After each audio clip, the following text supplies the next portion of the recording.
अच्छा जी, मैंने आपको लास्ट क्लास में कुछ कैश फ्लोज बताए थे जो आपने वैल्यू न्यूज़ की कैलकुलेशन में नहीं लेने थे, याद आ रहा है? और उसमें हमने डिस्कस किया था कि हमारे पास इंटरेस्ट का कैश फ्लो नहीं लेना। रीज़न क्योंकि हम डिस्काउंटिंग कर रहे हैं तो हमें कैश फ्लोज इंटरेस्ट के लेने की ज़रूरत नहीं है, वैसे ही कैश फ्लोज को हम छोटा किए जा रहे हैं। इनकम टैक्स एक कॉर्पोरेट मैटर है, इसलिए हम इनकम टैक्स को नहीं लेंगे, ऐसा है। फिर हमने डिस्कस किया था कि हम जो है वो डेप्रिसिएशन को नहीं लेंगे, और फिर हमने डिस्कस किया था कि हम ओवरहॉलिंग को नहीं लेंगे, ना ओवरहॉलिंग के नतीजे में मिलने वाले एडिशनल इनफ्लोज को लेंगे, ऐसा। और हमने डिस्कस किया था नाम पास्ट रिसीवेबल्स लेंगे, नाम पास्ट पेबल्स लेंगे, याद आ रहा है? अच्छा मेरे प्यारे बच्चों, ये मेरे सामने एक सवाल था जो लास्ट क्लास में हम देख रहे थे और इसी पे हमारी छुट्टी हो गई थी, ऐसे ही था कुछ।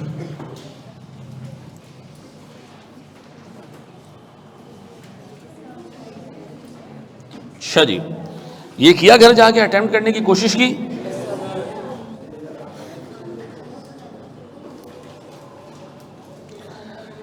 आओ जरा इसको मैं अटेम्प्ट करता हूं सर। देखिए हमने इसको डिस्कस किया था लास्ट क्लास में, पढ़ लिया था इसको हमने, और हमने इसमें डिसाइड करना था कि कौन से कैश फ्लोज रेलेवेंट हैं, कौन से रेलेवेंट हैं। तो हमें पता है कि सर स्क्रीन नहीं आ रही है। अच्छा, इसलिए नहीं आ रही है कि हमने यहाँ से शेयर ही नहीं की है। आ गई?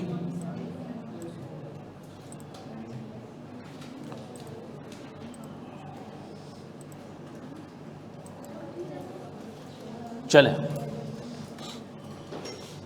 यहाँ फोकस कर ले बाजीज। मुझे एक बात बताएं, हमने इसमें एक एसेट की इम्पेयरमेंट टेस्टिंग करनी है, इनफैक्ट वैल्यू न्यूज़ देखना है हमने। एक जूनियर अकाउंटेंट ने, जिसको IAS 36 का आइडिया नहीं है, उस बंदे ने ये वैल्यू न्यूज़ कैलकुलेट की है, और आपने उसको बताना है कि जी ये वैल्यू न्यूज़ सही है या नहीं है। Number 1, sir cash flows from customers, ये लेना चाहिए मैं वैल्यू न्यूज़ में, ये बिल्कुल सही लिया गया। कैश पेमेंट टू सप्लायर्स, ये भी लेना चाहिए। ओवरहॉलिंग ऐसा एक्सपेंस जो कि तुम्हें ईयर 3 में नज़र आ रहा है, फ्यूचर है, ये क्या करना है आपने? इग्नोर। अच्छा, ओवरहॉलिंग जब हो जाएगी तो सीधी सी बात है, एसेट ज़्यादा बेहतर कंडीशन में आ जाएगा और ज़्यादा कैश जनरेट करने लगेगा। तो सर इस साल भी कुछ पैसा आएगा, इस साल भी कुछ पैसा आएगा, ये लेना नहीं सर, ना ओवरहॉलिंग लेनी है, ना ओवरहॉलिंग के नतीजे में एडिशनल इनफ्लोज लेने। सर इंटरेस्ट की पेमेंट ये नहीं लेनी, क्योंकि हम डिस्काउंटिंग करके मामला सही कर देंगे। डेप्रिसिएशन एक कैश फ्लो है ही नहीं, निकाल दो इसको भी। टैक्स मट्टी पाएँ सर, गरक करें। फिर वो कह रहे हैं ईयर 1 के इनफ्लोज में 5,000 क्या शामिल है? पुराने रिसीवेबल्स शामिल है, ठीक है जी। इसका मतलब है इसमें से 5,000 हटाने हैं। फिर वो कह रहे हैं जी कैश की पेमेंट्स में पहले साल 4,000 रुपये की अमाउंट शामिल है। प्यारे भाई इसमें से भी 4,000 रुपये एलिमिनेट करने हैं। फिर वो कह रहे हैं प्लांट को एंड पे हम 40,250 का बेच देंगे, और जिस रेट से आपने डिस्काउंटिंग करनी है वो 9% है। तो अगर मैं इस सवाल को सॉल्व करने जाऊं तो मेरे पास मेरे बच्चों कितने साल के कैश फ्लोज हैं? 4 साल के, ईयर 1, ईयर 2, ईयर 3 और ईयर 4। मेरे बच्चों मेरे पास inflows, adjusted inflows, relevant inflows, सही वाले इनफ्लोज कौन कौन से हैं? 1,20,000 ऐसा, फिर 1,12,000,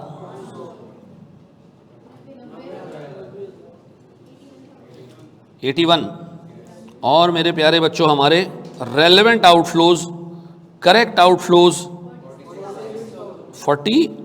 अच्छा, इसमें से आपने 4,000 यानी 50 में से निकाल के बताएं। फिर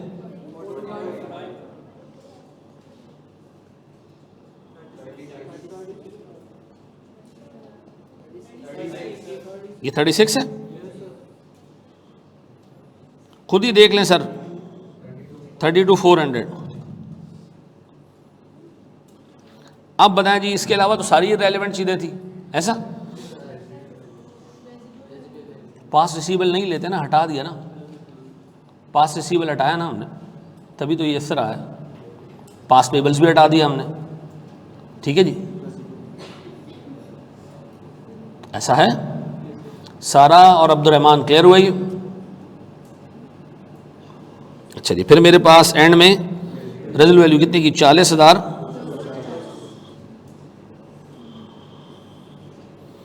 क्या बच रहा है? ये कितना? 74। दिन के 12 बज गए मनुष्यों, तुम लोग अभी तक नहीं उठे हो, थोड़ी जान मारो। क्या हो गया भाई, जवान लोग हो यार, हैं? खत्म हो गए अभी से? क्या रही बताऊं निशा? 67। ये और ये 888। अब बताओ, इन सब की प्रेजेंट वैल्यू हमने निकालनी है 27% के रेट से। अच्छा 9%। और ये आप मुझे बता रहे हो एक साथ 229। सही कह रहे हैं बच्चे? ऐसा है कुछ इसी तरह। मुझे बताओ, ये कोई मसले वाली बात है? नहीं है। पक्का जी, आगे बढ़ें एक स्टेप। ये किसी ने कॉपी करना है तो कर सकता है वो।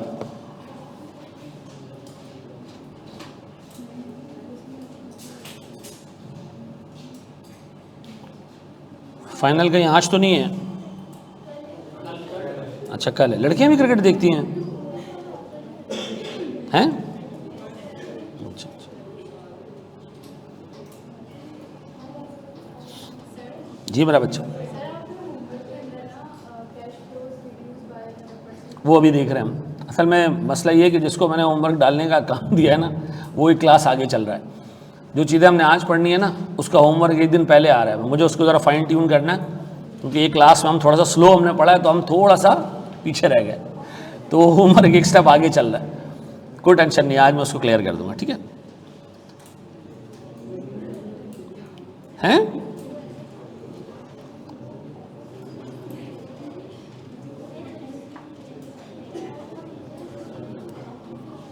वैसे यहाँ से जाने के बाद तुम लोग क्या करते क्या हो?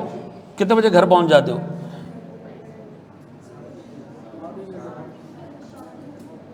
नहीं, ज़रूरत ही नहीं अब्दुलरहमान। अगर वो रेजोल्यूशन कैलकुलेट करने को दे दे तो फिर आपने कैलकुलेट करनी है।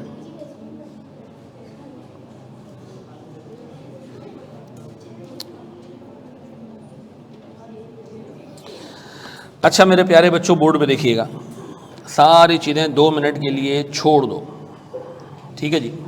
और बोर्ड पर देखो, बोर्ड पर देखो, सारी चीज़ें 2 मिनट के लिए छोड़ दो। एक छोटी सी डिस्कशन करनी है हमने कॉस्ट टू सेल के बारे में, ठीक है? बोर्ड पे देखना दोस्त।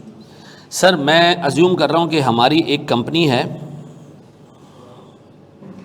इसमें 3 मशीनें चलती हैं, 1 2 और 3। ये 3 मशीनें हमारी चलती हैं, ठीक है जी?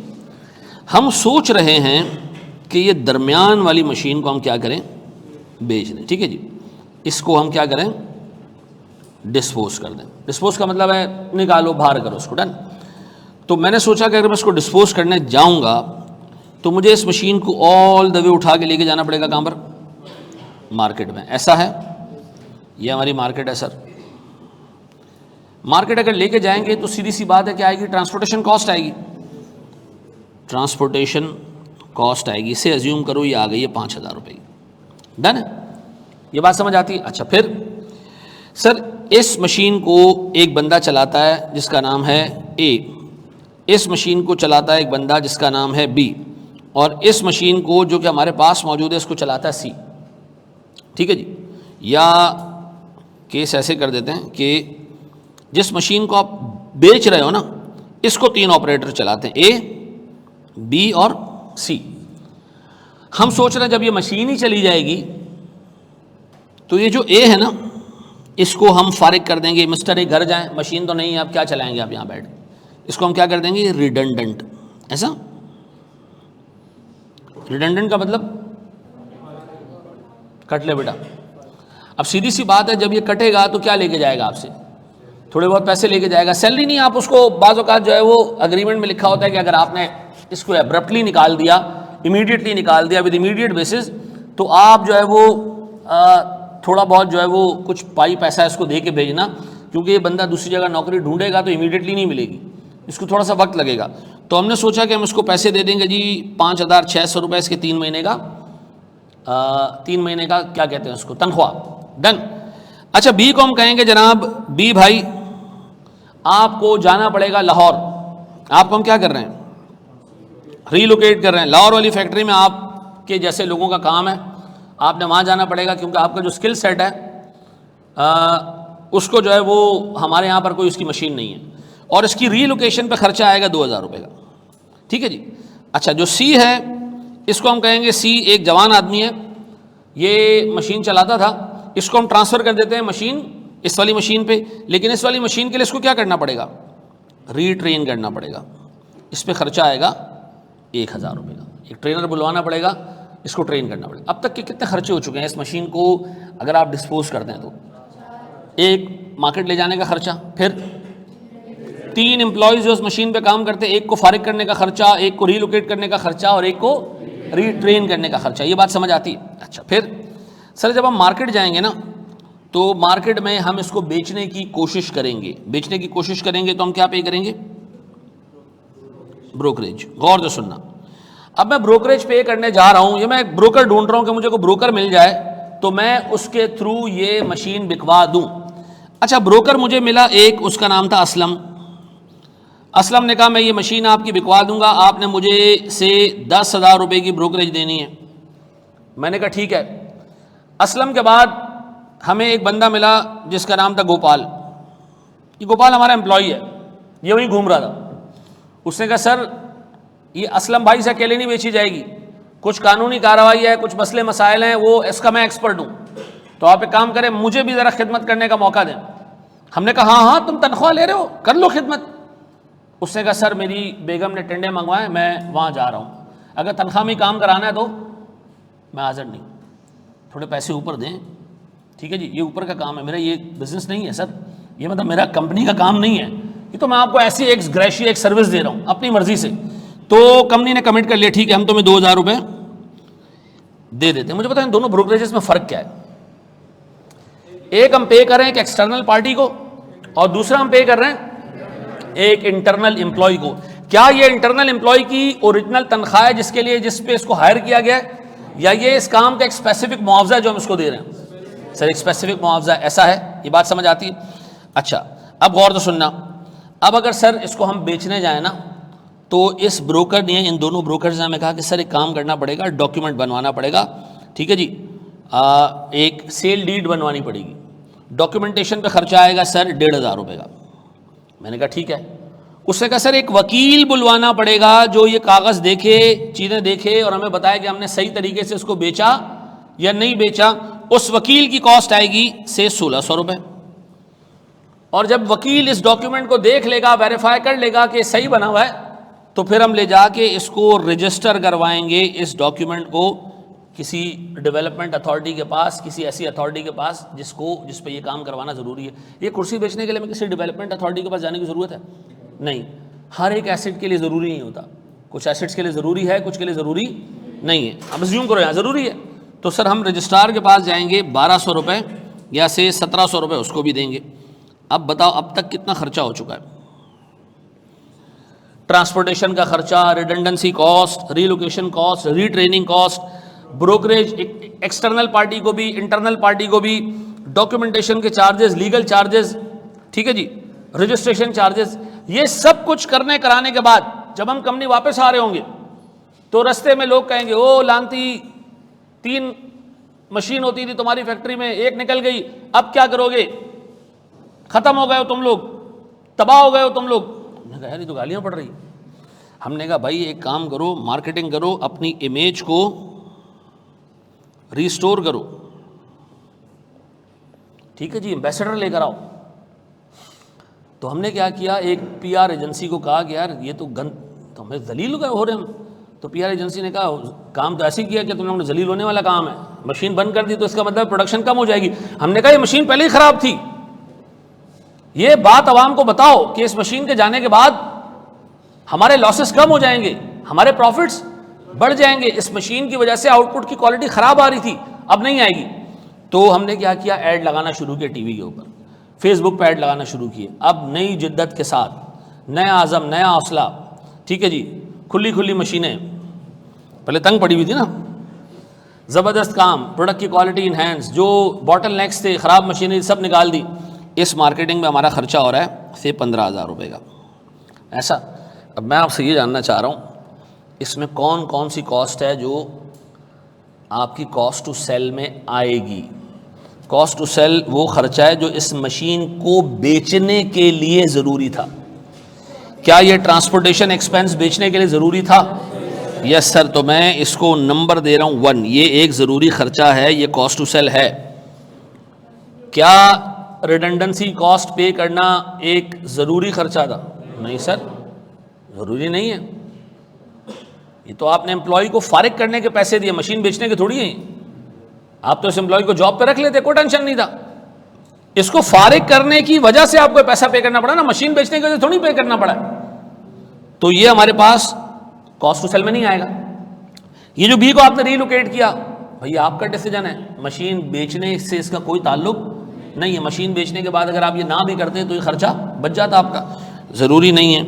रीट्रेनिंग का खर्चा, निकाल बाहर करो सी को, क्यों ट्रेन कर रहे हो, दूसरा एम्प्लॉय रख लो। मशीन से रिलेटेड तो खर्चा नहीं है। नहीं सर। फिर ब्रोकरेज, सर ये ज़रूरी है, चाहे बाहर के एम्प्लॉय के लिए चाहे इंटरनल एम्प्लॉय के लिए, डजेंट मैटर, ठीक है जी, पैसा तो देना है ना भाई। अच्छा, फिर डॉक्यूमेंटेशन चार्जेस, यस सर ज़रूरी होते हैं सर। लीगल वकील को हायर करने के चार्जेस आम तौर पे ज़रूरी होते हैं। आप अभी कोई भी अपना मकान बेचने जाओगे ना, ऐसे डायरेक्ट आप काम नहीं करोगे। क्या करोगे, एक वकील को लाजमी बीच में इन्वॉल्व करोगे। वो क्या करेगा, कागजात देखेगा, सारे मामलात देखेगा। तो सर ये वकील का खर्चा आ गया। फिर रजिस्ट्रेशन, सर ये भी ज़रूरी है, इसके बगैर सेल डीड कंप्लीट नहीं होगी। फिर वापसी आते हैं, जो गालियाँ खाई और हमने एम्बेसडर रखे, ये आपने अपनी इज्जत बचाने के लिए रखा है, मशीन बेचने का इससे कोई ताल्लुक तो ये भी नहीं आएगा। अब बताओ, मैं अगर आपसे पूछूं कि आम तौर पे पेपर में कौन कौन सी कॉस्ट ऐसी है जो कॉस्ट टू सेल में डलेगी, तो आप कहोगे जी ट्रांसपोर्टेशन कॉस्ट हो गई, लीगल चार्जेस हो गए, डॉक्यूमेंटेशन चार्जेस हो गए, ठीक है जी, ब्रोकरेज हो गया, ऐसा है। और क्या नहीं डलेंगी, रीलोकेशन कॉस्ट है, रिडंडेंसी कॉस्ट है, रीट्रेनिंग कॉस्ट है, इमेज रिस्टोरेशन कॉस्ट है, ऐसा। ये बात समझ आती है? इसको छापो, 2 और कॉस्ट है जो हमने बात करनी है इसमें। आपको नहीं लगता क्लासें होनी चाहिए 6-6 घंटे की? हाँ, मेरे ख्याल से तो हफ्ते में 2 दिन क्लास होनी चाहिए 6-6 घंटे की। 2 दिन में स्टैंडर्ड ख़त्म, 5 दिन अपनी प्रैक्टिस है।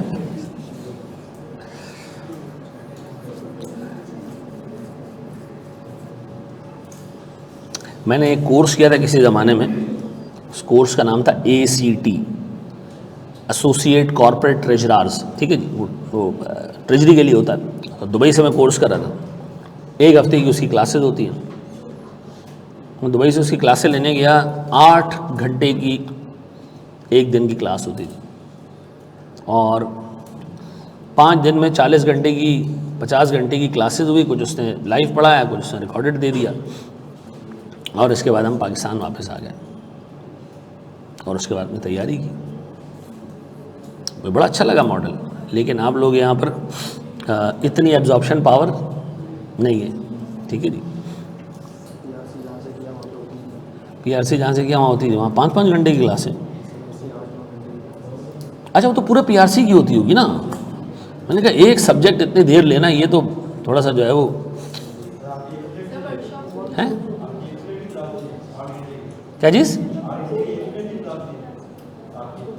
8 घंटे की 1 दिन में क्लास होती थी, 5 दिन के अंदर 40 घंटे का कोर्स कंप्लीट।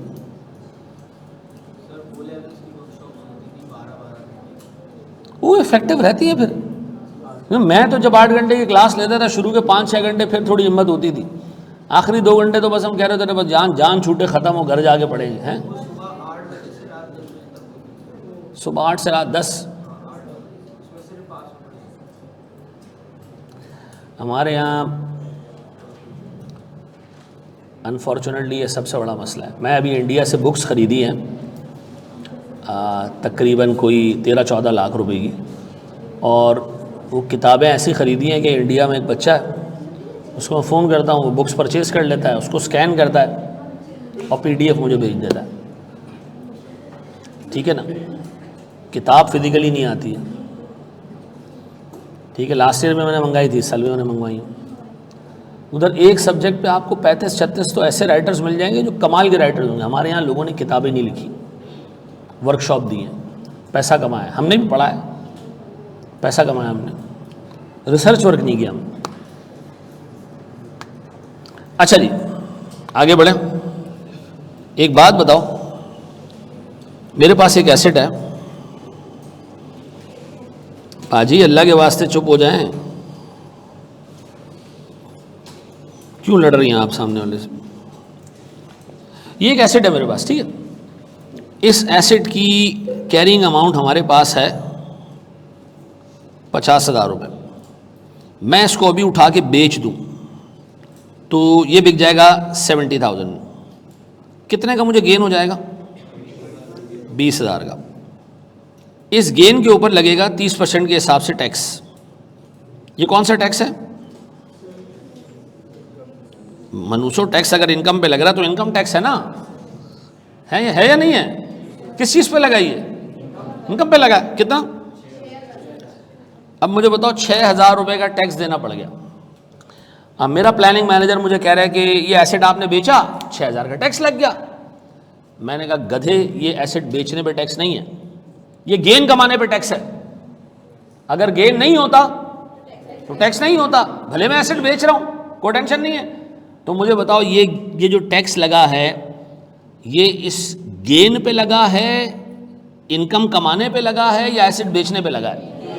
सर गेन कमाने पे लगा है। अगर यहाँ गेन नहीं होता तो ये टैक्स, इसका मतलब है ये सारे का सारा टैक्स एसेट के डिस्पोजल पे नहीं बल्कि उसके नतीजे में बनने वाले गेन पे लग रहा है। तो भैया आपने इनकम टैक्स ऑन डिस्पोजल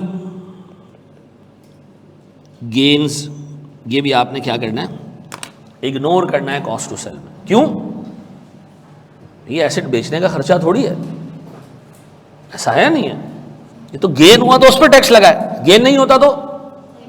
अगर ये टैक्स बेचने पे होता तो हर बेचने वाली ट्रांजैक्शन पे लगना चाहिए था।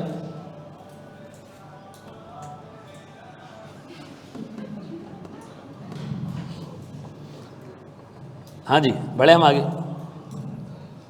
ये कौन सी जुबान है? फारसी जुबान है। ये हमारी वालदा की जुबान है। हमारी अम्मा फारसी बोलती थी और बड़े ज़बरदस्त तरीके से बोलती। हमने नहीं सीखा ये, क्योंकि बाप हमारा पठान था, उसने कहा पश्तो सीखो, वो हमने सीख ली। हाँ जी, बड़े आगे। मुझे कितनी लैंग्वेजेज आती हैं, समझ तो बहुत सारी आ जाती हैं। बढ़ जाए आगे। अच्छा, अब एक चीज़ और सुनो, एक चीज़ और सुनो। अज्यूम करो कि ये मैं हूं, ये मेरा नाम है अहमद रज़ा बनिया, ठीक है जी, अहमद रज़ा बनिया, एक नंबर का सूदखोर, ठीक है जी। अल्लाह बचाए भाई, नबी अकरम सल्लल्लाहु अलैहि वसल्लम की हदीस है, सूद खाने वाला खिलाने वाला, ये उसका मफहूम मैं आपके सामने रख रहा हूँ। खाने वाला खिलाने वाला, गवाही देने वाला, गवाही दिलवाने वाला, हिसाब रखने वाला, ये सारे दोज़खी हैं, ठीक है जी। ये याद रखना, ये हमारे ईमान का हिस्सा है कि किसी जगह पे भी हमने सूद को जस्टिफाई नहीं करना है। इस हदीस में ये मैं गया था एक मुफ्ती साहब के पास लेके कि पढ़ने और पढ़ाने वाले का जिक्र नहीं है, तो यहाँ हमारी बचत है। ये ना हो कि क़यामत के दिन आप कल बड़े एक इन्वेस्टमेंट बैंकर बन जाएं और कल आप मंड के हराम कमा रहे हो, और फिर जब आप ऊपर पहुँचें, क़यामत लगी हुई हो, मैं वहाँ से गुजर रहा हूँ फरिश्तों के साथ जन्नत में जाने के लिए, आप पीछे से उंगली करेंगे, या अल्लाह ये था, इससे मुझे या अल्लाह ये सारी चीज़ें पढ़ाई थी। तो पहले बता दूँ, पढ़ने और पढ़ाने वाले का सीन नहीं है, ठीक है जी। अच्छा जी, अब अज्यूम करो सर आप मेरे पास आते हैं आज की तारीख में, और आज है हमारे पास से ईयर ज़ीरो का मतलब आज। आप कहते हैं सर मैं FAR1 का कोर्स पढ़ रहा हूँ आपसे, सर मैं आपसे डाटा का कोर्स पढ़ रहा हूँ, ठीक है जी, और मैं आपके कॉलेज से टैक्स का कोर्स पढ़ रहा हूँ। इन तीनों के पैसे मिसाल के तौर पे होते हैं 60,000 रुपये, मिसाल दे रहा हूँ, ठीक है जी। तो सर मैं इस वक्त आपको पैसे नहीं दे सकता, मैं आपको पैसे दूंगा 1 साल बाद। पैसे कब दूंगा? 1 साल के बाद दूंगा। मैंने कहा ठीक है, फिर 66,000 देने पड़ेंगे। फिर कितने देने पड़ेंगे? इसमें 6,000 रुपये जो ऐड हुए क्या है? ये इंटरेस्ट है। ये क्या है जनाब? ये इंटरेस्ट है। तो गौर से सुनना, इस इंटरेस्ट का परसेंटेज क्या है? 10%। 60,000 से 66 पे गया तो 10% से ग्रो हुआ है। अगर मैं चाहूं कि इसमें से सूद का अमाउंट निकल जाए तो कैसे निकालूं? इसको डिस्काउंट कर लें सर। 66,000 डिवाइडेड बाय 1 प्लस 10% क्या आ जाएगा? 60,000 आ जाएगा, पीछे आ जाएगा। इसका मतलब ओरिजिनल वैल्यू 60 थी, सूद लग के कितनी हो गई? 66 हो गई। ऐसा है। आपसे आपका अकाउंटिंग स्टैंडर्ड कहता है कि जब भी पैसा पे करने में 12 महीने का टाइम, कितने महीने का? 12 महीने का टाइम हो, 12 महीने बाद आपने कोई पैसा पे करना हो, तो हम हमेशा अज्यूम करेंगे कि उसमें क्या शामिल है? इंटरेस्ट शामिल है। उसमें क्या शामिल है? इंटरेस्ट शामिल है। और अगर पेमेंट 12 महीनों से बियॉन्ड जा रही है तो हमें क्या निकालना पड़ेगी? उसकी प्रेजेंट वैल्यू निकालनी पड़ेगी। ऐसा है। अब अज्यूम करो कि मैं एक ब्रोकर के पास जाता हूं, मैं कहता हूं ये मशीन बिकवानी है। ब्रोकर को मैं कहता हूं जी 5,000 रुपये अभी दूंगा और 11,000 रुपये दूंगा 1 साल बाद। ये ब्रोकरेज है। अब बताओ स्टैंडर्ड आपसे क्या कह रहा है कि ये 5,000 तो ब्रोकरेज है, लेकिन जो 11,000 है ये सिर्फ ब्रोकरेज नहीं है, इसमें क्या शामिल है? इंटरेस्ट भी शामिल है। ऐसा है। तो इसकी हमने क्या निकालनी है? प्रेजेंट वैल्यू निकालनी है, क्योंकि हम सिर्फ डिस्पोजल से रिलेटेड जरूरी खर्चे ले रहे हैं। ये जरूरी खर्चा नहीं है 1,000। क्यों देर से पैसे दे रहे हो? अभी दे दो। आपके देर से पैसे देने की वजह से ये अमाउंट क्या हो गई है? बढ़ गई है। तो अगर मैं सर इसकी प्रेजेंट वैल्यू निकालूं तो क्या निकलेगी? 1 प्लस 10% कितना जी? निकालो जरा, कितना बनता है ये? 10,000 बनता है। तो कोई मुझसे पूछे कि ब्रोकरेज कितना है, मैं कहूंगा जी ब्रोकरेज 5 और 10 15 थे, 5 हमने अभी ले लिए, 10 इस बंदे ने देर से। सर तो देर से का मतलब हमने इसमें क्या शामिल हो गया? इंटरेस्ट। तो आइंदा के बाद कॉस्ट टू सेल में अगर कुछ पोर्शन अभी पे हो रहा है और कुछ पोर्शन बियॉन्ड 12 महीने पे हो रहा है, तो आपने 12 महीने बाद जो पे होने वाली अमाउंट है उसकी क्या निकाल लेनी है? प्रेजेंट वैल्यू निकाल लेनी। किस चीज में? Cost to. अगर आप जाते हो मिसाल के तौर पर एक लीगल एडवाइजर के पास, लीगल एडवाइजर को आप कहते हो जी मुझे लीगल सर्विसेज दे, मैं एसेट बेच रहा हूं, पैसे आपको दूंगा 1 साल बाद, तो आपने उस 1 साल बाद वाली अमाउंट की क्या निकालनी है? प्रेजेंट वैल्यू निकालनी है। वो सारे कॉस्ट टू सेल जो कि 12 महीने आगे जाके पे होने, एसेट आज बिक रहा है, पैसे कब पे होने? 12 महीने आगे। आपने उन सब की क्या निकालनी है? प्रेजेंट वैल्यू निकालनी है, ताकि इस कॉस्ट टू सेल में से इंटरेस्ट हट जाए। ऐसा है। मुझे बताओ प्रेजेंट वैल्यू कब निकालनी है कॉस्ट टू सेल में? जब पैसे 12 महीने बाद पे हो रहे हों। ऐसा है। ये बात भेजे में बैठती है। ये 2 चीजें हमने और पढ़ ली, ये कॉपी कर लो, शाबाश। ये तो कर चुके हो ना यार। 10 महीने हो तो फिर आपकी मर्जी है, स्टैंडर्ड ने आपको मर्जी दी है कि आप करना है तो करो, नहीं करना है तो ना करो। लेकिन 12 महीने से बियॉन्ड हो गया तो लाजमी प्रेजेंट वैल्यू निकालनी है। ठीक है जी, बोलो बोलो बेटा। ये 10 महीने वाली बात जो मैंने कही, देखो अगर तुमने पैसे 12 महीनों से आगे देने हैं ना, कोई ब्रोकरेज ऐसा है या कोई अमाउंट ऐसा है जो तुमने कॉस्ट टू सेल में कब पे करना है? 12 महीने या उससे आगे, तो आपने उसकी क्या निकालनी है? प्रेजेंट वैल्यू निकालनी है, ताकि उसमें जो सूद का अमाउंट शामिल हुआ है वो क्या हो जाए? हट जाए। सूद का अमाउंट कैसे शामिल हुआ होता है? देर से पैसे देने में अमाउंट क्या हो जाती है? इंक्रीज हो जाती है। हम हमेशा अज्यूम करेंगे कि जो पैसा देर से पे हो रहा है वो उसमें इंटरेस्ट शामिल है, तो हम क्या निकालेंगे? उसकी प्रेजेंट वैल्यू निकालेंगे। डन है? नहीं आना चाहिए ना कॉस्ट टू सेल में। ये सूद कॉस्ट टू सेल में क्यों आएगा? क्या ये एसेट बेचने के लिए जरूरी खर्चा है? नहीं। ब्रोकरेज आप अभी दे दें, जान छोड़ाएं सूद से।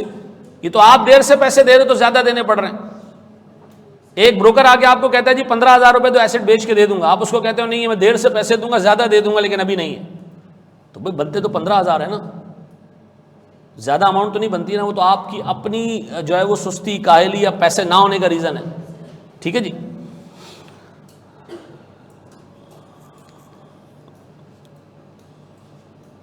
भाई जिस दिन एसेट बेच रहे हो ना उससे आपने 12 महीने देखने, अपने 12 महीने नहीं देखने के दरमियान में दिसंबर आ रहा है, नहीं, जब एसेट बिकेगा उससे 12 महीने।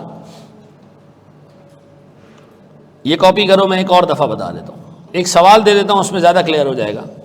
क्या बोलते हो? बढ़े हम आगे। बेटा मैं आपको वो सारी चीज़ें पढ़ा दूंगा जो आपकी किताब में है, और 10% चीज़ें उससे ऊपर भी पढ़ा दूंगा। उससे फ़ायदा ये होगा कि आपको सोचना आ जाएगा। ठीक है जी। अब ये किताब में एक लिस्ट बनी हुई है, ये लिस्ट याद कर लो, काम हो जाएगा। लॉजिक बच्चे को कद्दू नहीं आती है। ठीक है जी। तो ये ज़रा सा समझ लोगे तो काम क्या हो जाएगा, आसान हो जाएगा। क्या हम आगे बढ़े sir? Examiner semi annually compounding ने, खुदा का खौफ कर भाई, ये मैथ्स का पेपर नहीं है यार कि एग्जामिनर कहे सेमी एनुअली कंपाउंडिंग करो और ये करो और वो करो, क्वार्टरली पेमेंट्स निकालो। नहीं भाई, ये मैथ्स का पेपर नहीं है। आज तक एग्जामिनर ने कॉस्ट टू सेल में डिस्काउंटिंग नहीं करवाई है। वर्डिंग्स क्या है मेरे?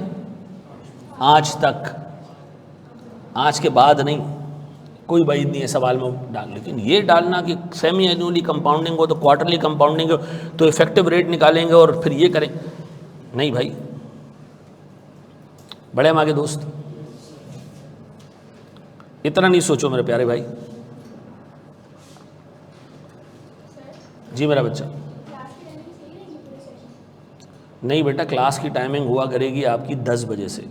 मंडे से आपकी क्लास 10 बजे शुरू होगी, 10 से 11:30 आपकी क्लास हुआ करेगी। ठीक है, रिजल्ट के बाद ही हो जाएगी 10 से 11:15। ठीक है, 1 आवर 45 मिनट्स की क्लास हो जाएगी और थ्रू आउट सेशन आपकी यही क्लास, ये टाइमिंग रहेगी। ठीक है, इसके फ़ौरन बाद फिर डाटा की क्लास होगी, फिर उसके बाद मेरी जो है वो MFA की क्लास होगी। MFA को क्या नाम लेते हैं आजकल हम? BIA। और फिर उसके बाद जो है वो कॉर्पोरेट रिपोर्टिंग की क्लास होगी। इसके बाद मैं घर चला जाऊँगा। यार वीक में 5 डेज़ होते हैं, मैं 5 डेज़ ही क्लास रखता हूँ, लेकिन तुम लोगों के लिए मैं सोच रहा हूँ कि वीक के 6 दिन ही रखूँ। हैं?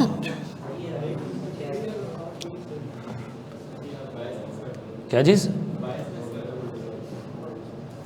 बायसनेस नहीं है, मसला ये है कि यार देखो, मेरे पास मैनेजमेंट अकाउंटिंग में पूरे पाकिस्तान में अल्लाह के करम सबसे ज़्यादा बच्चे होते हैं। FAR1 में भी सबसे ज़्यादा बच्चे होते हैं, लेकिन अभी भी उतने नहीं होते जितने मैं चाहता हूँ। तो ये पता है बढ़ेंगे कैसे? तुम लोगों को पास कराऊंगा तो बढ़ जाएंगे। ठीक है ना? तुम लोगों को पास कराने के लिए तुम लोगों को मैं जितनी मेहनत करूंगा उससे ज़्यादा तुम लोगों से कराऊंगा। ठीक है जी, क्योंकि मैंने पैसे कमाने हैं।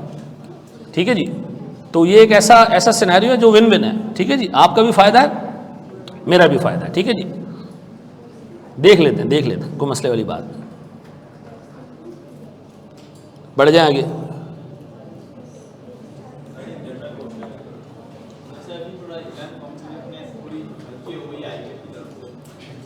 क्या हो गई है?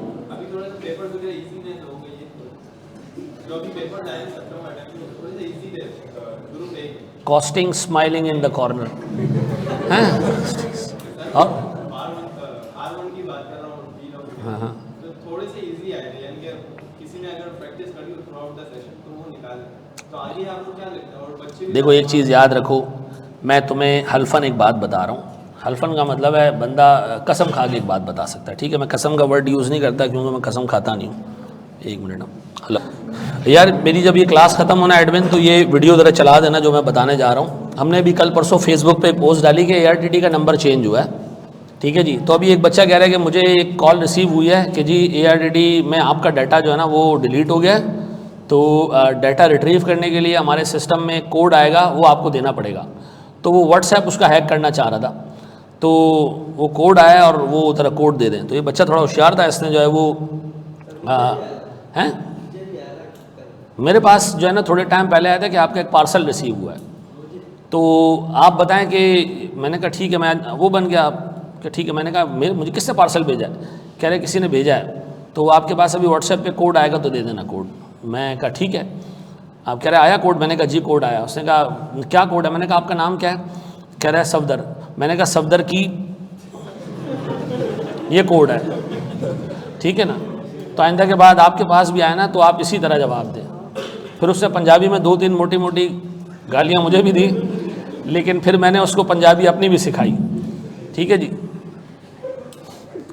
और कभी भी ऐसी कॉल आए तो मैं आपको एक जगह बता देता हूँ, मैं भी आपको एक नंबर दे देता हूँ। FIA का एक बंदा है हमारा, आप उसको दे दिया करें नंबर कि यार ये, मैं भी मोबाइल से निकाल के दे देता हूँ नंबर, आप इसको दे दिया करें कि भाई ये बंदा ये तंग कर रहा है। ऐसे केसेस वो लोग ख़रीदते हैं। ठीक है जी। वो फिर बुलाते हैं इनको और कुछ मखसूस जगहों पे करंट लगाते हैं उनको, और फिर जो पैसे लेने होते हैं वो ले लेते हैं। ठीक है जी। तो ये एक अच्छा डिपार्टमेंट है माशाल्लाह, बड़े ज़बरदस्त तरीके से काम करता है। और पाकिस्तान में अगर ये लोग नहीं होना तो यकीन करो कच्चा खा जाए तुम्हें लोग। ठीक है जी। तो देखते हैं इस बंदे का तरह नंबर आने दो। जी जी, इससे मैं तुम्हें बता देता हूँ, मैं तुम्हें हल्फन बता रहा हूँ कसम खाकर कि ये कहा जाता है कि अगर किसी बंदे ने ढंग से क्लासें ले ली और बेसिक चीज़ें उसको समझ आ गई और वो पेपर में जाके बग़ैर पैनिक हुए इतना काम करके आ गया जितना बेसिक उसको आती है, उसका पेपर फेल नहीं होता।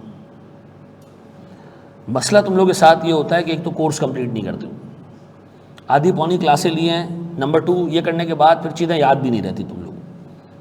ठीक है जी। आखिरी दिन यकीन करो मुझसे बच्चा पूछ रहा था कि ये प्रेजेंट वैल्यू इसमें भी निकालनी है, प्रेजेंट वैल्यू जो है वो वैल्यू न्यूज़ में भी निकालनी है, मैं तो कंफ्यूज हो गया हूँ। तो एक गधे को बंदा क्या समझाया कि भाई जब भी पैसे 12 महीनों से बियॉन्ड जाएंगे क्या करना है आपने, तो वैल्यू न्यूज़ वैसी बियॉन्ड 12 महीनों के बियॉन्ड आगे सारी चीज़ें, उसका क्या निकालना है आपने, प्रेजेंट वैल्यू निकालनी है, इसकी भी आपने क्या निकालनी है। तो आप क्लासेस ढंग से लो, आप अपने होमवर्क ढंग से कर लो, आपको किसी का बाप भी फेल नहीं कर सकता। ठीक है जी। पेपर जैसा भी आ जाए, वैसे पेपर का यही लेवल है जो आप अभी देख रहे हो ना, यही लेवल है। ठीक है जी। जैसा भी आज इसमें भी 30% रिजल्ट नहीं बनता यार, तो भाईजान आप अगर रीजनेबल तैयारी कर लो तो पेपर आराम से पास हो जाएगा। ठीक है जी। आप लोग वो ब्लेस्ड कौम हो जिनके साथ मतलब पूरे पाकिस्तान में माशाल्लाह आजकल जो टीचर्स पढ़ा रहे हैं सबके पास ऐसे रिसोर्सेज हैं कि उन्होंने आपको एक पोर्टल दिया हुआ है। ठीक है जी। जब चाहो आप क्लास ले सकते हो, देख सकते हो, जब चाहो आप जो है वो 50 चीज़ें कर सकते हो। ठीक है जी। व्हाट्सएप ग्रुप्स हैं जिससे पूछना चाहो। हमारे टाइम पे ये चीज़ें नहीं होती थी। हमारे टाइम पे एक दफ़ा क्लास से टीचर बाहर निकला, ठीक है जी, वो बंदा किसी कंपनी का CFO है, उसकी एक टोर है, वो बाहर निकला ना, हमारी हिम्मत नहीं होती थी उससे पूछने के लिए सवाल। मुझे याद है अच्छे तरीके से, मैं क्यों समद दाऊद जैसे टीचर्स को कहता हूँ ग्रेट टीचर्स हैं, क्योंकि ये हेल्प करते थे बियॉन्ड। ठीक है ना। तो जिन टीचर से पढ़ा है, मैं यकीन करो कुछ टीचर्स तो मेरी ज़िंदगी में ऐसे हैं उनसे मैंने बहुत सारी चीज़ें सीखी हैं, और वो गिने चुने 5 से ज़्यादा टीचर नहीं है मेरी ज़िंदगी में जिन्होंने मेरी ज़िंदगी में मीनिंगफुल इम्पैक्ट डाला हो। समद साहब उनमें एक हैं, एक और हमारे टीचर होते थे, उन्होंने फिर ऐसा इम्पैक्ट डाला कि इम्पैक्ट ही डल गया। वो थे मेरे उनका नाम था नवीद बुखारी साहब। वो मेरे जो है वो उस्ताद थे, मैंने उनसे अकाउंटिंग पढ़ना सीखी, बहुत ज़बरदस्त टीचर थे। फिर वो मेरे कॉलेज में वेंचर में पार्टनर बने, फिर मेरे 80 लाख रुपए लेके भाग गए।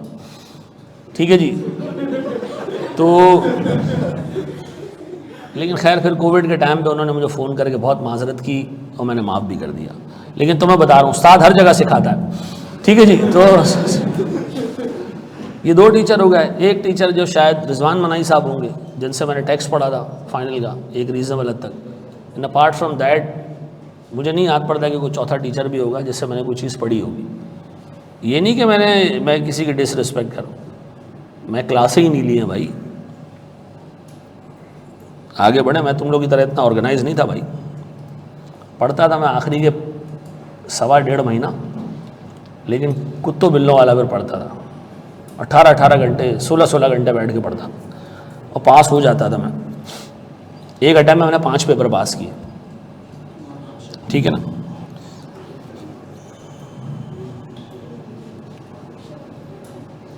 उस वक्त पेपर बहुत आसान आते होंगे। हाँ जी, आपके अब्बा सप्लाई करते थे हमें। ठीक है जी। आपके अब्बा लेकर आते थे फोटोकॉपी से, वही हम सॉल्व करके चले जाते थे। क्या है यार। अच्छा जी, एक बात बताओ, एक छोटी सी चीज़ और फिर एक सवाल। ये ट्रांजैक्शन टैक्स क्या होता है? हैं? ट्रांजैक्शन टैक्स क्या होता है? जो ट्रांजैक्शन पे लगता है। ये बच्ची कह रही है ट्रांजैक्शन पे लगता है, बिल्कुल सही है। ट्रांजैक्शन टैक्सेस क्या होता है? मिसाल के तौर पर आप एक एसेट बेचो, सेल करो, तो कहता है जी इसकी वैल्यू का, इस एसेट की वैल्यू का 0.5% आपने टैक्स देना है। ये इनकम टैक्स है या ये एसेट की वैल्यू पे लग रहा है?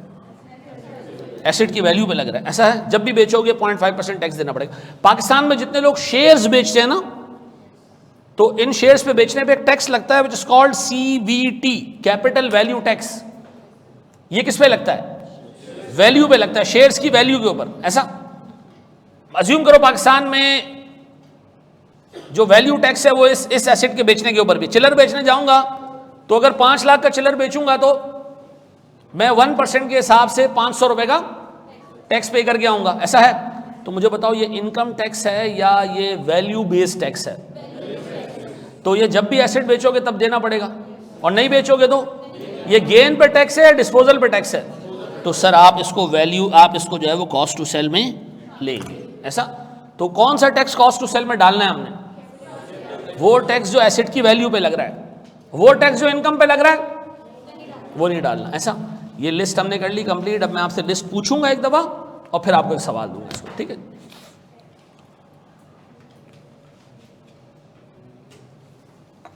CUT क्या है? कट।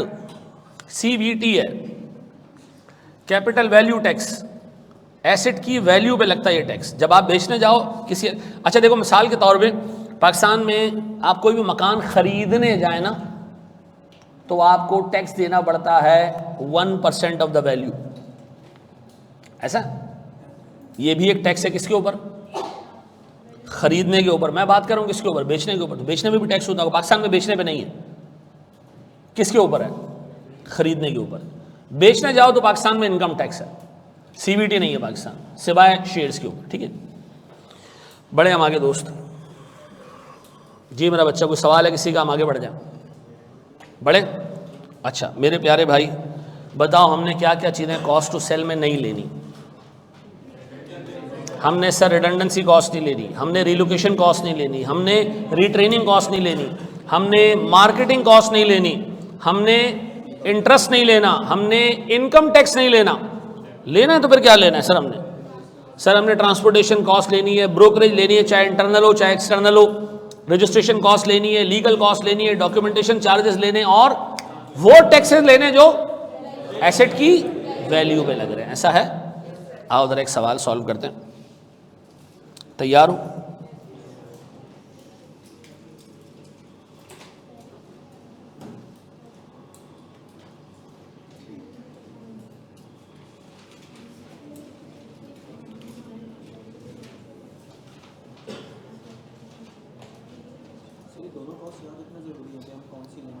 नहीं, ये तुम्हें याद रखने की ज़रूरत ही नहीं होगी, इतनी प्रैक्टिस हो जाएगी कि तुम्हें।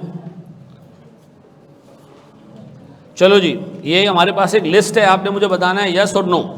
Redundancy charges for expelled employees, no.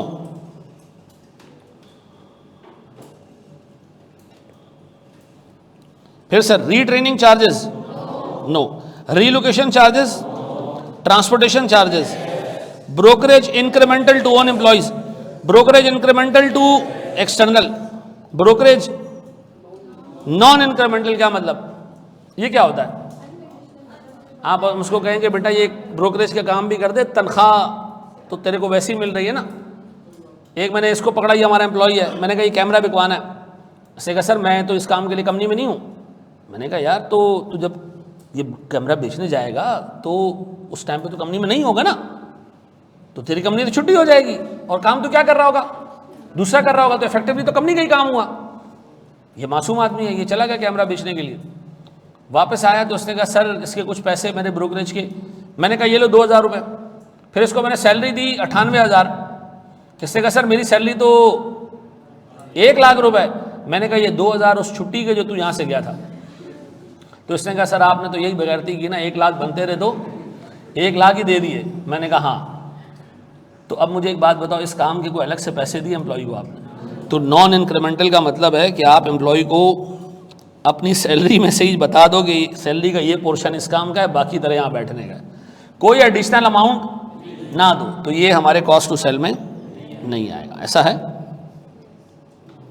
Market या इमेज रिस्टोरेशन कॉस्ट, नहीं sir. Legal documentation charges, legal waiting charges, ये क्या होता है वेटिंग चार्जेस? रिव्यू करने के चार्जेस, आपको डॉक्यूमेंट लीगल एडवाइज़र को देते हैं, वो रिव्यू करके देता है, ये ज़रूरी खर्चे, लीगल खर्चे ज़रूरी हैं। तो लीगल सर्विस चार्जेस, क्या हो गया इसको, रजिस्ट्रेशन चार्जेस, रीऑर्गेनाइजेशन चार्जेस, ये क्या है? मैं मुझे बताने ना ना ना ना जब हमने ये मशीन बेची ना तो ये यहाँ से निकल गई, जगह खाली हो गई। हमने कहा एक मशीन इस कोने में पड़ी, एक उसमें पड़ी है, तो हमने मजदूर बुलवाया, हमने कहा ज़रा करीब करीब रखो, ठीक है जी, ताकि बातें बातें भी करते रहेंगे। हमने क्या किया, अपने मशीन्स को रीलोकेट कर दिया, सही कर दिया ज़रा, ठीक है जी। क्या ये खर्चा हमारे कॉस्ट टू सेल में आएगा? नहीं सर, इसका क्या ताल्लुक है, मशीन तो बिक गई, मर खप गई, ये तो आप अपनी कंपनी को सीधा करने के खर्चे कर रहे हैं, ठीक है जी। हमने ज़रा सीमेंट वेमेंट लगा दिया जो ज़मीन ख़राब हुई थी, नहीं sir, reorganisation charges. Income tax, no. Capital value tax, yes. Interest embedded in deferred payments, ओए होए, इतना खतरनाक लफ्ज इंटरेस्ट एम्बेडेड का मतलब है शामिल होना। डेफर्ड पेमेंट्स जो बाद में देनी है, बाद में देने वाली पेमेंट्स में जो सूद का एलिमेंट है वो नहीं लेना। क्या करना है हमने, उसकी प्रेजेंट वैल्यू निकाल के सूद हटा देना है, ऐसा। अब बेटा ये जो हमने लिस्ट पढ़ी है ना, ये हवा में, जब तक इसकी प्रैक्टिस नहीं करोगे मामला समझ में नहीं आएगा, ऐसा है। तैयार हो? इसको कॉपी पे तो करने की ज़रूरत नहीं है, तो हमने प्रैक्टिस ही की है ना। अच्छा जी, एक छोटी सी चीज़ और देख लें, फिर हम आगे बढ़ते हैं। एक बात बताएं,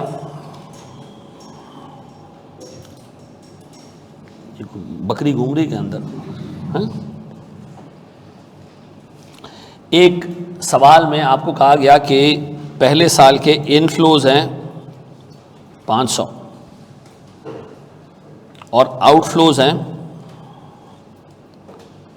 205, कितना आता है नेट? हाँ बेटा, कैलकुलेटर तो इस्तेमाल ही नहीं करना बेटा, 295 ये आ गया। और एग्जामिनर ने कहा एसेट की लाइफ है 3 साल। हमने कहा आगे के कैश फ्लो तो बताओ।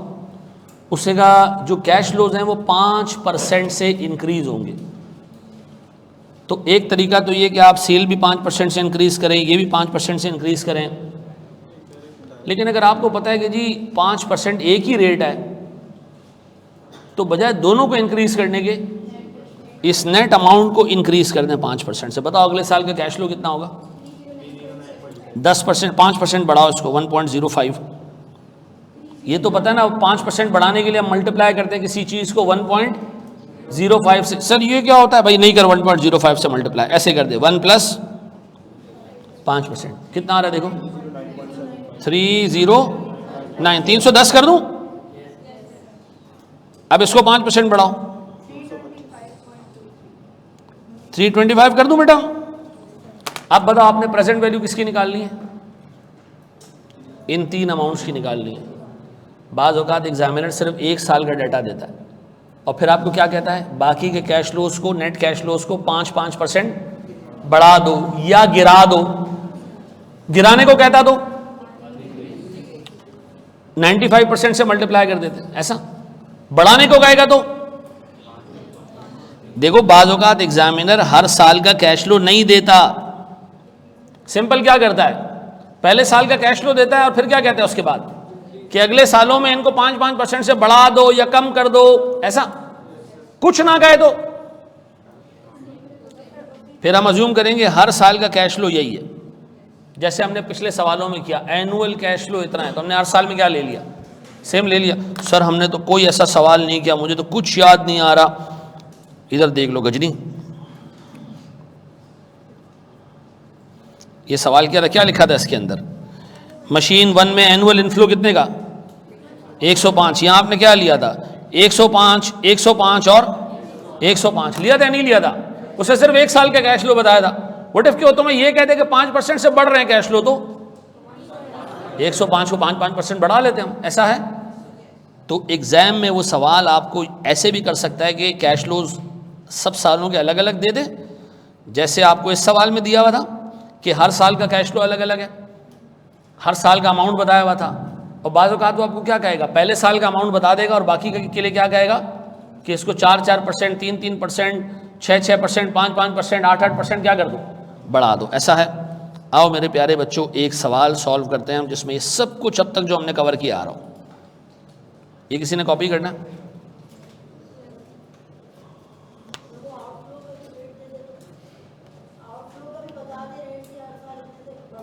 दोनों के लिए अगर वो एक ही रेट बता दे तो दोनों को अलग अलग बढ़ाने की जगह नेट को बढ़ा दिया करो, अलग अलग बता दो, अलग अलग फिर बढ़ाना पड़ेगा आपको, फिर सेल्स को अलग बढ़ाना पड़ेगा, कॉस्ट को अलग बढ़ाना पड़ेगा।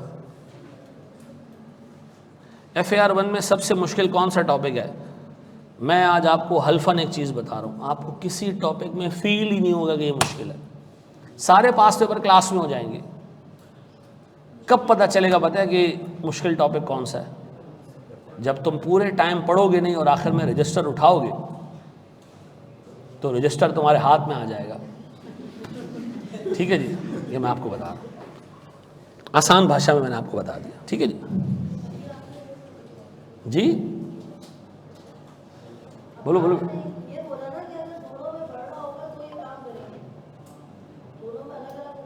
अलग अलग, फिर अलग अलग बढ़ाना, इनफ्लो को अलग रेट से बढ़ाना, आउटफ्लो को अलग रेट से बढ़ा देना, खत्म। सही हो गया? हसन, हसन नाम है ना तुम्हारा? हसान, हसन भी डबल एस से लिखा जाता है, हसान भी डबल एस से? अच्छा डबल ए आता है, सही है सही। जो मेरे बेटे का नाम हसन है उसमें डबल एस आता है। इम्पेयरमेंट एक मुश्किल टॉपिक है, आगे बढ़ें, बढ़ जाएं। ए मोमिन मुसलमानों ज़रा मुंह से बोला करो कि हाँ या ना।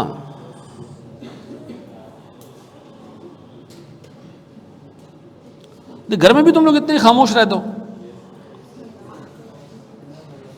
अच्छी यार, हमारे बच्चे तो इंसान के बच्चे ही नहीं है यार।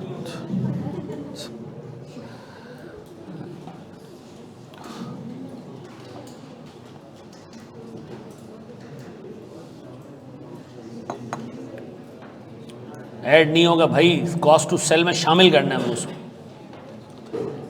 घर वाले बोलने ही नहीं देते। अच्छा, आप जितने भी बड़े आदमी बन जाओ ना घर से बाहर, घर वाले आपको उसी नज़र से देख रहे होते हैं जिस नज़र से वो आपको पास में देखते हैं। ठीक है ना? कभी कभी मेरी जो बेगम है वो एक तो मेरे साथ आती है, मेरी वाइफ, जो पहली वाली बेगम है वो कभी आके देखती है कि भाई उस्ताद की क्या इज़्ज़त है, तो मुझे कहती है कि भाई माशाल्लाह बाहर तो बहुत इज़्ज़त है आपकी। तो मैं समझ जाता हूँ घर वालों में भाई वो नहीं है कोई, और घर में बंदे को जो है ना वो इज़्ज़त डिमांड भी नहीं करनी चाहिए। मेरे घर वाले निकलने ही नहीं देते। चलो जी आओ आगे देखो यार, ये एक सवाल है और this is a typical question of impairment. ये इम्पेयरमेंट का एक टिपिकल, यानी टिपिकल का मतलब इस जैसे सवाल आते हैं इम्पेयरमेंट। ठीक है जी, ये कर जी, property plant and equipment as disclosed in the draft financial statements of apricot Pakistan limited for the year ended 30 June 2018 included a plant having a carrying amount of 610 million. होए होए, इतनी लंबी कहानी करने के बाद एक ही चीज निकली इससे, वो क्या है? कैरिंग अमाउंट 610 मिलियन है, बस। आगे बढ़ो। The performance of the plant has been deteriorating since last year which is affecting company sales. Urdu ज़ुबान में मशीन सही नहीं चल रही है और कंपनी की सेल्स क्या हो रही है? ख़राब हो रही है। ठीक है जी। The following information and estimates relate to the plant for the year ending 30 June 2019। उसने कहा अगले साल का कैश फ्लो ये है। आपको कैसे पता चला अगला साल? ऊपर 2018 लिखा हुआ है, कैरिंग अमाउंट उस डेट पे दी हुई है, और ये जो आपको डाटा दिया ये किसका दिया है? अगले साल का दिया। अगले साल वो कह रहा है जी inflows from sales under existing condition of plant. उसने कहा बगैर ओवरहॉलिंग के प्लांट की सेल्स कितनी होगी? चीज होगी 250 मिलियन। ये रेलेवेंट है हमारे लिए? हाँ सर, इनफ्लो है ये, ऐसा। फिर operational cost other than depreciation, ये रेलेवेंट है? हाँ सर, ये आपने आउटफ्लो में लेना है। डेप्रिसिएशन नहीं सर, ये नहीं लेनी। Expenses to be paid in respect of पिछला साल, नहीं सर, नहीं लेने। Cost of increasing plants capacity, overhauling, नहीं लेना।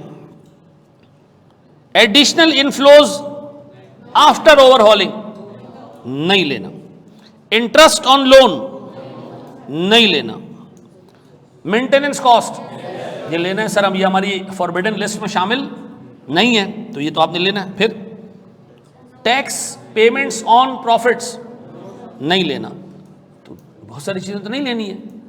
लेनी क्या चीजें सर इसमें? सिर्फ 3, एक सॉरी ये इनफ्लोज एक, फिर ऑपरेशनल कॉस्ट दूसरा और मेंटेनेंस तीसरा। डन। इससे आप क्या निकाल लोगे? नेक्स्ट ईयर के कैश फ्लोज। एसेट की लाइफ कितनी है भाई? नीचे पढ़ो, cash flows from the plant are expected to decrease by 15% each year. आगे के सालों में हर साल ये कैश फ्लो 15% क्या होता जाएगा? कम होता जाएगा। एक ही रेट दिया हुआ है, एक ही रेट दिया हुआ है, तो आप सारे कैश फ्लोज को पहले नेट कर लेना और फिर नेट अमाउंट को आगे बढ़ाना, ऐसा। फिर वो कह रहा है residual value after 3 years of useful life, यानी 1 साल का कैश फ्लो तो तुम्हें दे दिया, 2 साल और तुम्हें लेने, 3 साल का टोटल हिसाब किताब है, तीसरे साल के एंड में इसकी वैल्यू कितनी होगी? 100 मिलियन। ये क्या है? Residual value. ऐसा है, बोर्ड पे देखो, इस सारी इंफॉर्मेशन से आपको वैल्यू न्यूज मिल जाएगी। अब वो कह रहा जी an offer has been received, हमें एक बंदे ने हमसे खरीदने के लिए ऑफर किया है। कितने का खरीदना चाह रहा है सामने वाला बंदा? 570। ये क्या है? ये फेयर वैल्यू है। और उसने कहा जी डिलीवरी की कॉस्ट आएगी 45 मिलियन। ये क्या है? कॉस्ट टू लीगल कॉस्ट आएगी कितने की? 10 मिलियन की। कॉस्ट टू सेल, फिर वो cost to reorganise the production process after disposal नहीं आएगा। डिस्काउंट रेट कितना है मुझे बताओ? इस इंफॉर्मेशन से आपको क्या मिल जाएगी? Very good sir, fair value less cost to sell. ऐसा है, इस इंफॉर्मेशन से आपको मिल जाएगी fair value less cost to, और इस इंफॉर्मेशन से आपको क्या मिलेगी? Value in use. जरा मुझे इंपेयरमेंट निकाल के दो, शाबाश जी मेरा बच्चा। 18 के एंड की है ना?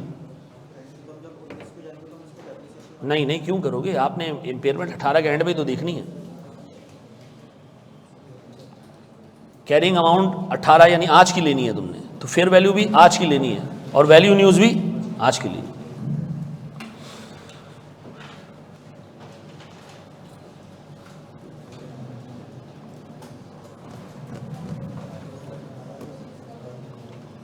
चलो जी, खुद से करो, सत्यानाश कर दो सवाल का, बेड़ा गर्क कर दो जी। हो गया? मैं कराऊं? कर लो कर लो कर लो। 70 भी ठीक ही होगा। चलो 70 भी ठीक है।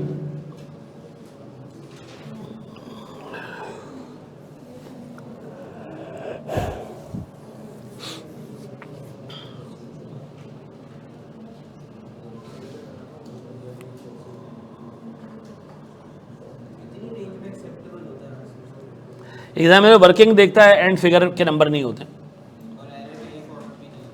ये कोई 66 भी निकाल देना, लेकिन वर्किंग सही बना दे, पूरे मार्क्स मिल जाएंगे। ठीक है जी भाई, आप जिस जगह आप बैठे हो ना, ये सवाल किसने पूछा था? आपने पूछा था ना। यहाँ एक बच्चा बैठता था, उसका नाम था मुस्तफ़ा, जो यहाँ हमारे पास मैथ्स पढ़ा रहा है। वो FAR1 का मेरिट होल्डर है। उसके मार्क्स आई कैप के उसमें लिखे हुए हैं, एग्जामिनर कमेंट्स में 97 मार्क्स थे उसके। ठीक है जी, यहीं बैठता था वो। तो क्या आप तुम्हें लगता है कि किसी इंसान ने एक गलती नहीं की होगी पेपर में? की होगी, मार्क्स फिर भी पूरे मिल गए उसको। वर्किंग सही हो, अच्छे खासे नंबर मिल जाते हैं। एक आध नंबर कट भी गया, तुम्हें तो 50 ही लेना है यार, 50 हैं, 50 से ऊपर लेना है। अच्छा गुड, अच्छी बात है। चलो जी आओ, मैं इसको करवा रहा हूं। मुझे सबसे पहले एक बात बताओ, हमारे पास कैरिंग अमाउंट कितना है?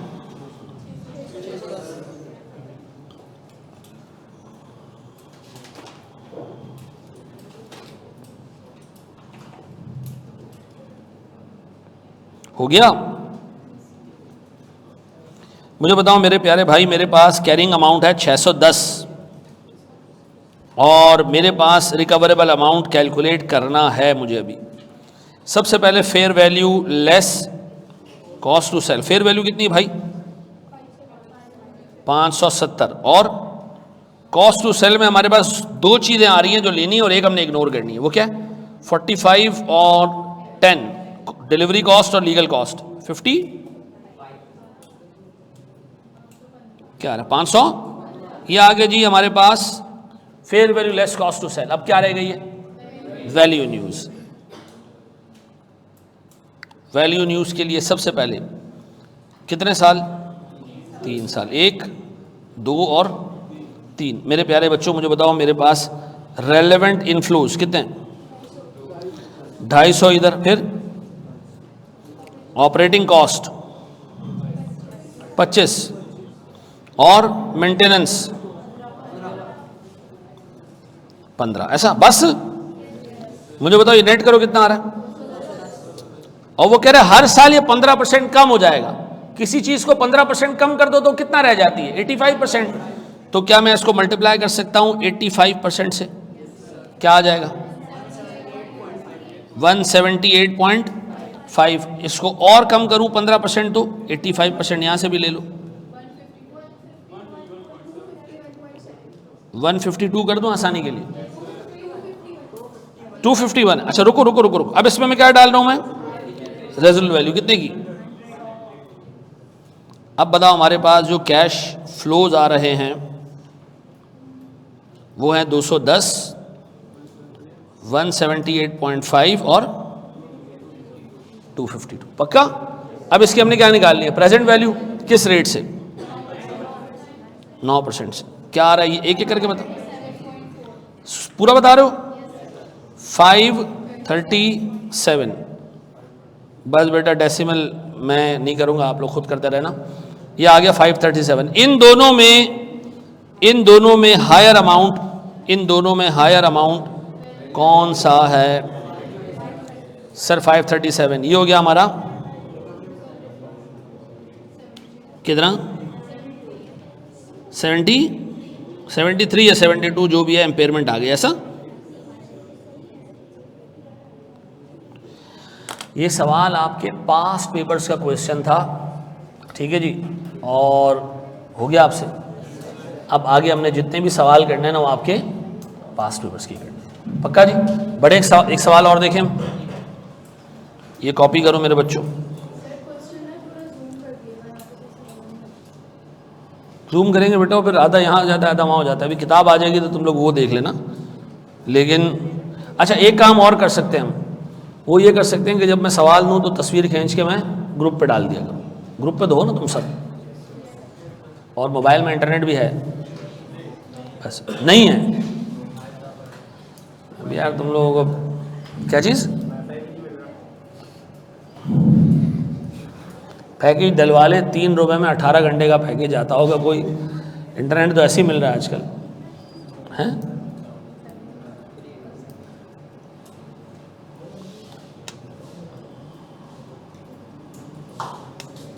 बड़े हम आगे जी। मेरा बच्चा बनाइए बिल्कुल। वो नहीं, क्लास वर्क नहीं है क्या उसके अंदर? अभी डल जाते हैं, कोई मसला नहीं। अच्छा तुमने याद दिला दिया, वेरी गुड सर। इस बच्चे ने बहुत अच्छा पॉइंट हाईलाइट किया है कि सारा डाटा जो है वो 2019 का है और कैरिंग अमाउंट 2018 की है। 2019 पहला साल था, प्रेजेंट वैल्यू निकाल के आपने सारा डाटा कहाँ लाके खड़ा कर दिया? 2018 के एंड में। प्रेजेंट वैल्यू क्यों निकाली थी बेटा? मुझे एक बात बताओ, ये 2019 है, ये 2020 है, ये 2021 है, आप कहाँ खड़े हो? 2018 के एंड में। तो प्रेजेंट वैल्यू निकालोगे तो प्रेजेंट वैल्यू कहाँ आएगी? याद रखना, जहां से कैश फ्लो शुरू होते हैं प्रेजेंट वैल्यू एक पीरियड मारूंगा मैं तुम लोगों को। मनुष्यों पीआरसी अभी देकर आ रहे हो। प्रेजेंट वैल्यू कहां आती है किसी चीज की? जहां से कैश फ्लो तो स्टार्ट हो रहे होते हैं उससे एक पीरियड पीछे आती है। पता है ये?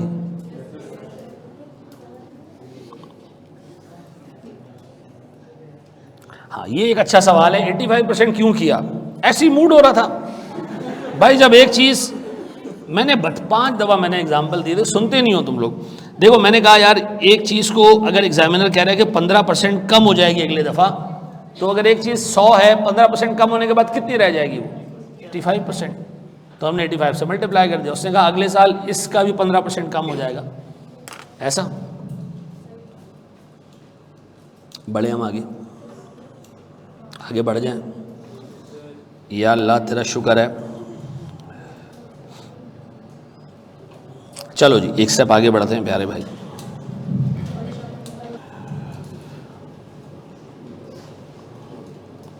चलो जी ये एक सवाल है,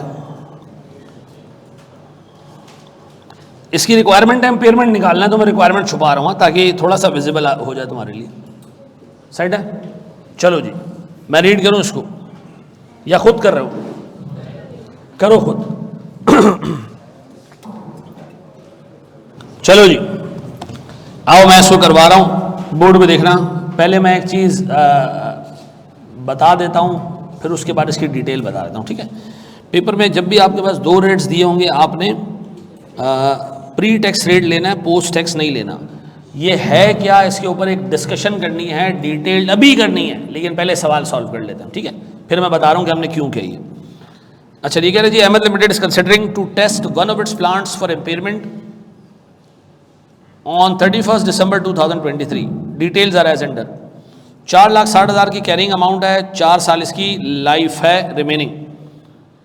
inflows for the next year would be 2,60,000, then it will be reduce by 10% per annum for the reminder of the life. अब इस बंदे ने इनफ्लो के लिए एक अलग रेट दे दिया, फिर उसने कहा जी आउटफ्लोज होंगे नेक्स्ट ईयर के 1 लाख और ये इंक्रीज होंगे 5% से। इसका मतलब है ये एक अलग रेट आ गया। अब आप नेट करके इंक्रीज डिक्रीज नहीं कर सकते। फिर जी the company is subject to a 25% tax on profits. Sir we don't care.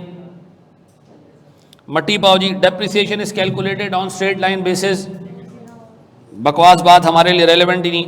Discount rate is 10% और हमने भी डिस्कस नहीं किया प्री टैक्स और post tax. Disposal value at the end of useful life कितनी, 1.5 lakh. Company is asked for the set plant at 4,05,000। इसका क्या मतलब है? कंपनी से पूछा कि 4,05,000 में बेचना चाहते हो, तो इसका मतलब ये क्या है, फेयर वैल्यू है ऐसा। कॉस्ट टू सेल कितनी है जी, सॉरी कॉस्ट टू सेल वगैरह 6% ऑफ दिस वैल्यू है। आसान है। अब बताओ कैरिंग अमाउंट कितनी है।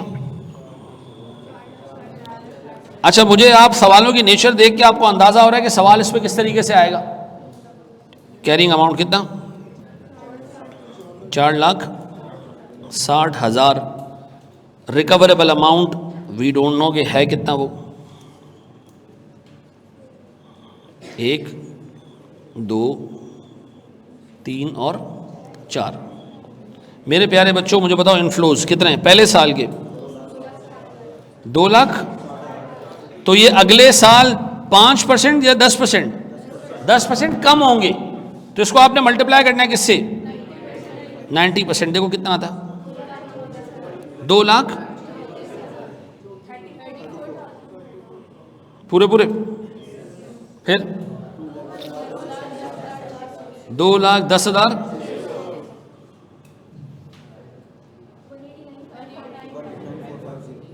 450,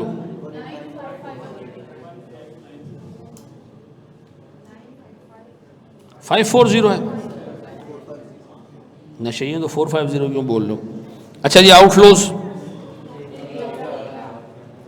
1 लाख और वो कह रहा है ये 5% बढ़ेगा। ये मुश्किल कैलकुलेशन है, मैं खुद कर लेता हूं। ये आगे वाली आसान वाली बता दो। 1,10,000,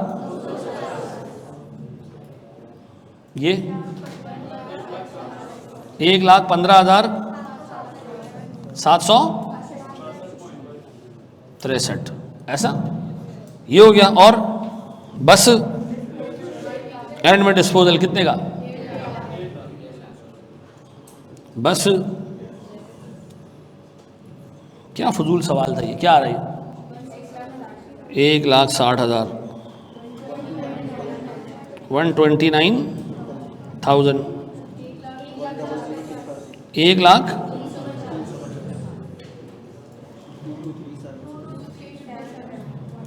2 2 3,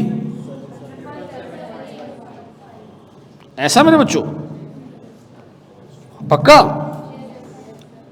ब्लाइंड रिलायंस है तुम्हारे ऊपर, जो करवा रहे हो मैं लिखता जा रहा हूँ, ये ना हो बाद में पीडीएफ पे एक देख के बच्चा गालियां दे रहा हो कि गलत कैलकुलेशन है। प्रेजेंट वैल्यू किससे? ये एक साथ ही बता सकते हो तो आपकी बड़ी मेहरबानी हो जाएगी। 48,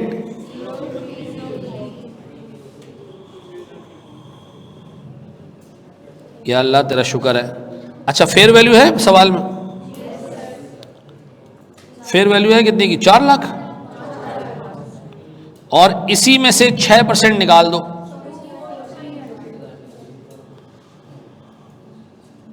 क्या आ रहा है? 387, 38700। ओके,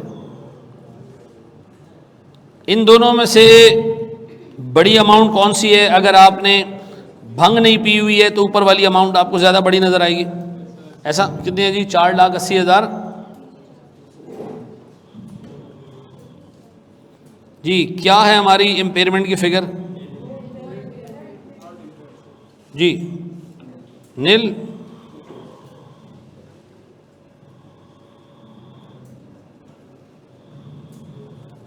नील, ऐसा है। अब हमने डिस्कस करने जाना, मेरा टाइम कितना रह गया? 2 मिनट। कल की क्लास, कल जो इतवार है, कल हमारी छुट्टी है।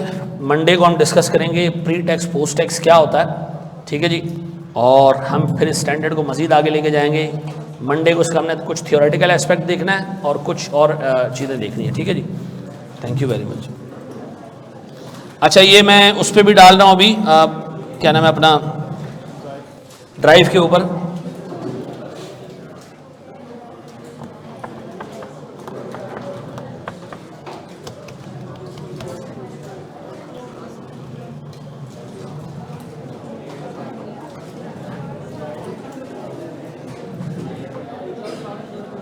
देखो बेटा, इसको चेक कर लो। वो बच्ची जो मुझसे पूछ रही थी, क्या नाम है उस बच्ची का?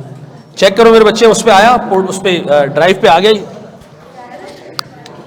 सारी की सारी। मैंने जो अभी तक जितना काम कराया था सारे उस पे पोर्टल पे, उस पे ड्राइव पे अपलोड कर दिया।